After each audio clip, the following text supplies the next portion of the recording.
to Revel in the Wonder. I'm so glad you're here. If you're here for the first time, guess what? Me too.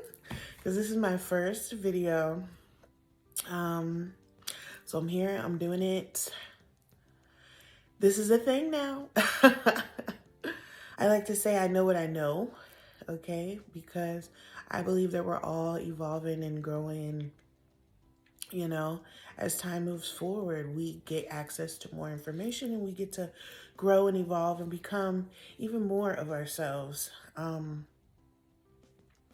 feel led to share what I know right now. So if you feel drawn to my energy, my vibe, whatever it is, please stay. And if not, that's okay too. Future Revel here. Yes. So if you see me pausing or it looks like I have candy in my mouth, it's because I do. I have a cough drop in my mouth because I was fighting a terrible cough. She's got the bronchitis, and in the words of our beloved Sweet Brown, ain't nobody got time for that. So just bear with me through this video. Thanks. Bye. Today I'm just going to talk about self-love. Because it is so important. Self-love, in my opinion, is the building block, the foundation, the cornerstone of all things spirituality. If you have not developed a solid sense of self, appreciation for self, acceptance for self, it's really challenging to build anything moving forward.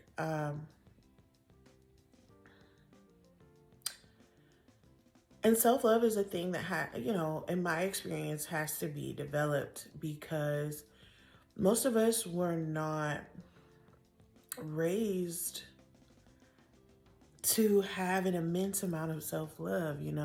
It's something that I know I stumbled upon. Before I had found it, I had never heard of anything called self-love. I'm like, what? I mean, why is that even important, But I quickly learned why it's important. Because if you have no acceptance and love for yourself, it is harder to love and accept anybody else. Because as above, so below, as within, so without. So if you're hypercritical of other people, it's because you're hypercritical of yourself. If you're loving and forgiving of other people, it's because you're loving and forgiving of yourself. Well, truly loving and forgiving of yourself. I'm not talking about a people pleaser type energy. That's what I'm talking about. It's hard to understand how to love others before you truly love yourself. And in my family, that wasn't the type of love that I grew up learning. I thought love was self-sacrificing and exhausting and tiring and abusive. You know what I'm saying? I thought love was something completely different than what it was, And now I can understand that love, if you're familiar with the analogy about the cups, my cup has to be full before I can try to pour into somebody else. And when I say my cup has to be full, I'm talking about self-love.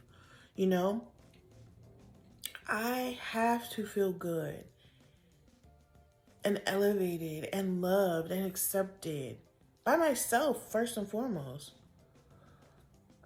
before I can be trying to give those things to other people. And it's really hard when that's not the way you've thought your whole life, because I surely didn't. I my thinking was so toxic that when I think back to the ways that I used to talk to myself, it is really jarring, you know? I can imagine talking to myself like that now.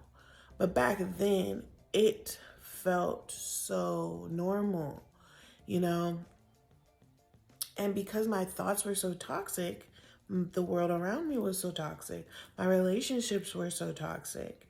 And like I said, back then, it didn't feel so foreign, you know? It didn't feel so toxic. It just felt like another day. And the saddest part of it all was back then, I didn't even realize that I had another option. Like, I just thought I was supposed to be miserable. I thought that was life. I'm miserable. My friendships are terrible. My family relationships are terrible. You know, romantic relationships are awful. You know, whatever. Like, this must be how it's supposed to be. Everybody's miserable. Because in my life at the time, when I looked around, everybody was miserable. But the truth is and was that you always have a choice. And you don't have to be miserable. And you don't have to talk to yourself like a piece of shit, because you're not. And anybody who's made you feel like that, they probably feel like a piece of shit, you know? And the cycle continues. But you don't have to feel stuck in that. You can change your thinking. You can change your perspective. You can grow. You can. I promise you. I did it. And it's not without growing pains. Understand? Growing does not come without growing pains, okay? You will feel it. But you have to pick. Do you want to feel negative and icky and stuck? Or would you like to feel some growing pains as you become this beautiful flower? Or whatever it is you want to be? Because you do deserve it. You do deserve good things. You are worthy of love, especially your own love.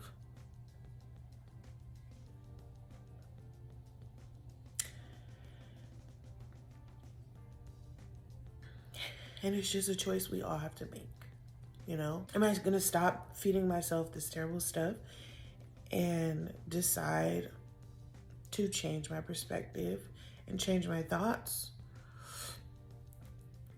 Or am I just gonna feel stuck? You know? And of course, I want the whole world to feel what it's like to discover self-love, you know? And I understand that that's probably unrealistic, but I can dream. And I will. I will dream. But it just saddens me sometimes because I know that so many people are like walking around feeling like they did this or they did that and they don't deserve any love anymore. And it's so sad. And people do so many heinous things because they feel like they don't deserve love. So that like the jig is up for them, like, you know, nothing good is coming around for me. You know, it's just over for me. I've done this and then I've done that. So like ain't nobody gonna love me. Like it's done. And if you feel like that, I want you to know that you still deserve love. If there's a breath in your body, that means there is an opportunity for you to change the way you think. And if nobody in this world loves you, you can decide to love you. You have that option. But self-love, it's a process. And, you know, your process could be different. If you want to go from, you know, struggling in the self-love department to having self-love, a few things that worked for me were affirmations, meditations on YouTube, just finding one that you really like, journaling for sure, and starting with a gratefulness journal. That's what I did, and that was really helpful. I found a self-love journal at like Five Below, I think.